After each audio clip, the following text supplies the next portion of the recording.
Vasco! Fala comigo, Colina Histórica!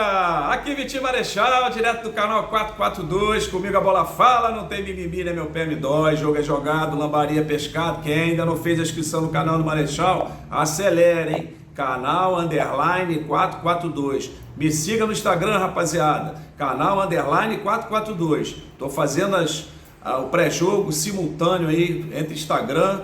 Ontem deu um probleminha, Instagram e YouTube. Falo com os dois ao mesmo tempo, meus inscritos, meus seguidores, para ir melhorando o engajamento aí do Marechal, tá? Então vamos bater um papo aí com essa caravela Terra Vista. Será que é isso mesmo? Ramon Dias tá botando a sua mão.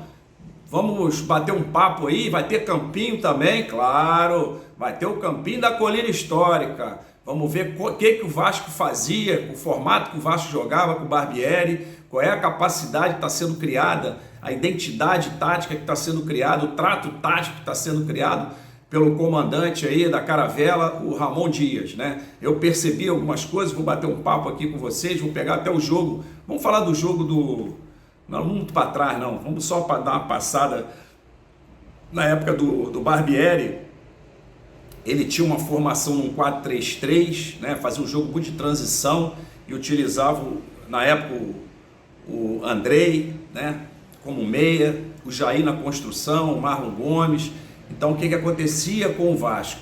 O Vasco não tinha uma proteção à sua defesa, o Vasco ficava espaçado, o Vasco não passava essa bola por dentro, eu falo corredor interno, pelo meio campo, não transitava bem, não regulava o jogo, então sofria muito. Teve 2 vitórias, né, no Campeonato Brasileiro, o pessoal ficou empolgado, a inicial em cima do Galo, mas sofreu muito, baixava muita linha, porque não tinha capacidade de retenção da bola no campo do adversário, pelas características dos jogadores que estavam jogando naquela ocasião. E o Vasco veio, né, com a pulga atrás da orelha, a torcida, né? Então, será que vai dar esse Vasco ganhando do Atlético? Aí pegou o Palmeiras, um 2-2, aí foi tocando o barco, começou a declinar, e um erro gravíssimo, né? O que eu digo sempre aí, eu acho que quem engorda o boi é o olho do dono. E eu digo assim que o Botafogo, né, que é meu time, eu sou muito simpático ao Vasco, o teste está perto. E deixaram na mão do Paulo Brandt, do Luiz Melo, o CEO, já até saiu do Vasco, erraram muito nas contratações, ou na demora de fazer um plano, né, para essa caravela poder, né, deslanchar num mar melhor, numa correnteza mais positiva, e o Vasco está no sarrafo de cima. Então acho que vacilaram nisso muito, foram esperando, foram deixando, vai dar a próxima rodada, e o campeonato esse ano está muito apertado, né? Os times estão muito juntos, então você vê aí 28, 27, tem uma galera, então isso aí, e bons times, né? Times não são times fracos, são times bem montados. Você viu, vamos dizer assim, na época, acho que o primeiro jogo, o jogo em casa, acho que foi a última participação do William Batista, né, que era o treinador interino, que é da base, foi contra o Cruzeiro. Então você viu a estreia do Serginho, que foi a primeira contratação. O Vasco contratou 8 jogadores, né, nessa janela aí, como um todo. Aí o Michael também jogou, o Orediano já jogou também, mas jogou na função aberto, né, que ele falou que não jogava por dentro, enfim. E o Vasco perdeu o jogo, mas o que acontecia com o Vasco? O Vasco não tinha uma construção de jogo organizado. O Vasco tem até 2 bons alas, né, que consegue construir o jogo, arrastar o jogo, mas não tem um apoio por dentro. Tudo isso a gente vinha observando. Aí o primeiro jogo que eu achei, o pessoal, mas o time do Vasco perdeu pro Furacão. Em vários momentos o time pode até perder, que perder ganhar é um erro individual, é um posicionamento errado, é um formato tático que não encaixou, é uma jogada individual do adversário, porque pro drible não tem marcação, né? Então o Vasco perdeu por um time muito bem montado, que é o time do Furacão, muito competitivo, muito intenso. Então tudo isso atrapalha um pouco o Vasco nessa início dessa construção. Mas você viu que o Vasco jogou, né, num 4-3-3, o Medel já jogou, aí ele fez uma linha ofensiva, Orediano, Figueiredo e Peck, fazendo mais uma flutuação no ataque. Isso já é a mão do comandante Ramon Dias. O Vasco tinha identidade já? Não, botou o Medel na primeira linha de marcação, errou muito, né? Não tinha um espaço muito ainda no meio, faltavam peças. Aí teve o jogo teve o jogo do... Tudo isso a gente vai ver no campinho da Caravela, né? Na Colina Histórica. Daqui a pouco tem um campinho no Marechal.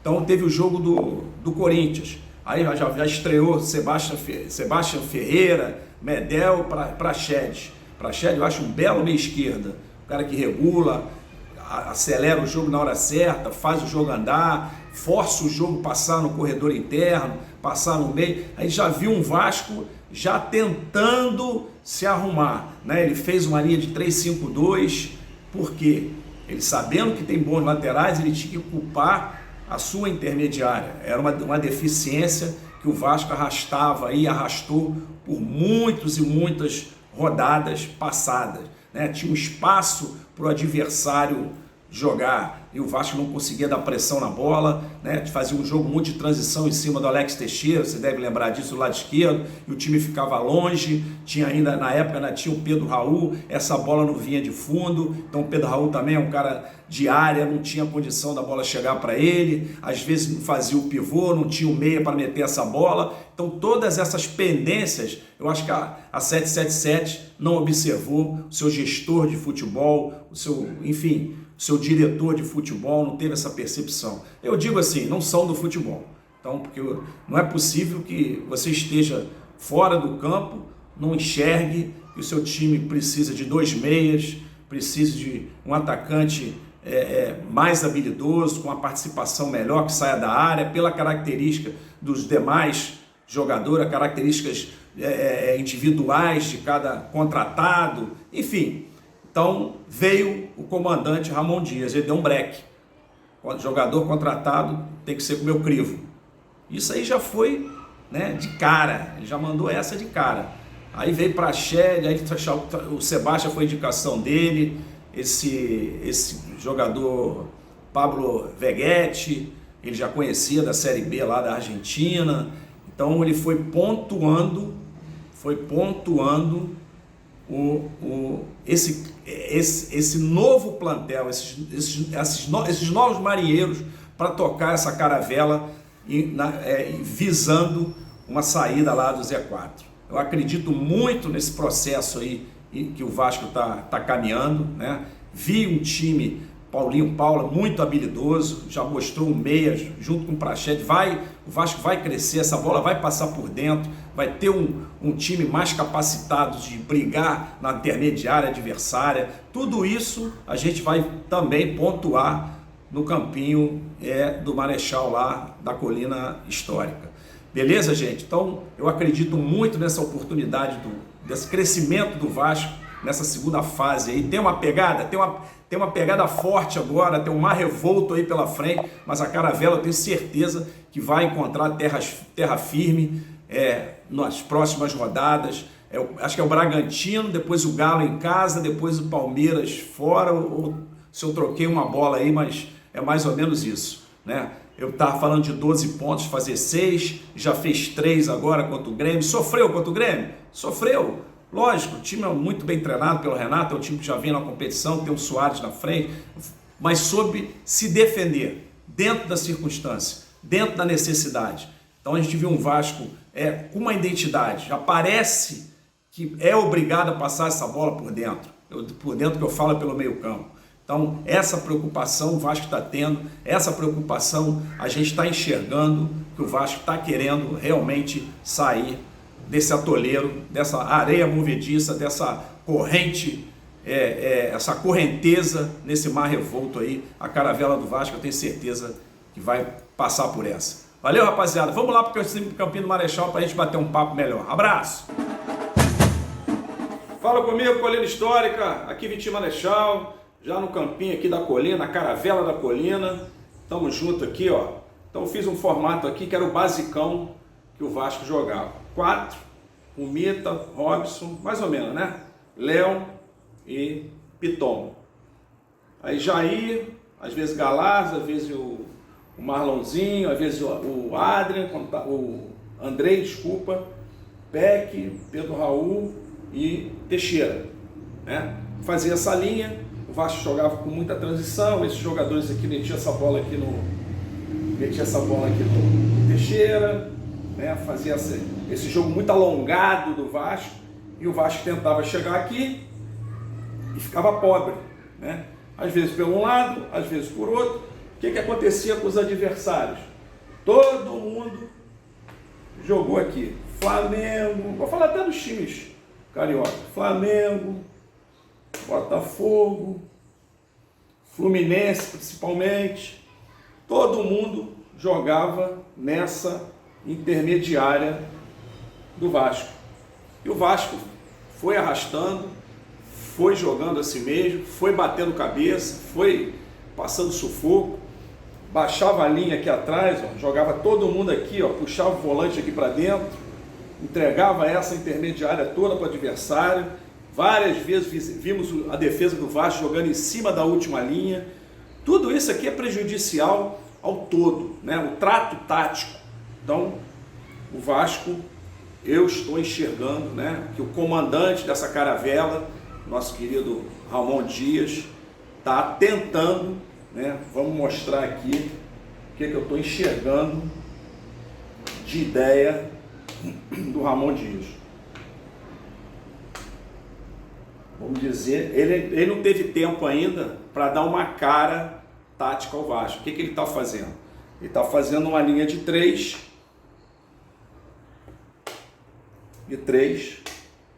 Pumita fazendo a ala, Piton 3 por dentro, 5, 3, 5, 2 na frente. E eu entendo que esses jogadores que chegaram no Vasco, Sebastião Ferreira, esse Pablo Veguete, são jogadores de boa técnica. O que eu quero dizer com isso? Para que o Vasco consiga segurar essa bola na frente. A percepção é essa. Acredito que esse Paulinho, junto com Praxedes, serão os reguladores do jogo do Vasco da Gama. Com certeza. Acredito num Vasco, né, com Medel no meio, o Vasco Jair, o Vasco mais construtor. Não deve jogar direto no 3-5-2. Em algumas circunstâncias, ele vai utilizar, aproveitar os alas que tem. Todos nós sabemos que o Pumita não é um grande marcador, mas é um ala de boa qualidade para chegar aqui onde é o lugar mais difícil, que é o fundo do campo. Então o Vasco precisa construir por dentro. Essa bola, a gente já viu o Vasco preocupado em passar essa bola por dentro, ter uma triangulação pelos lados.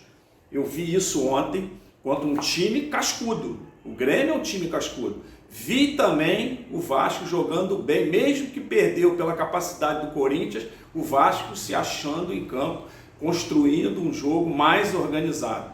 Acredito no Vasco, na caravela vascaína, daqui para frente, né, tendo águas mais tranquilas. Valeu, rapaziada? Vamos junto, estou gostando de ver esse momento do Vasco, as contratações que vieram, acredito que vão dar peso a esse novo momento do Vasco. Estamos aqui, o canal do Marechal na torcida. Quem ainda não fez a inscrição no canal do Marechal, vamos lá, canal _442 e me siga no Instagram. Conto com todos vocês. Valeu, vascaínos, um abraço!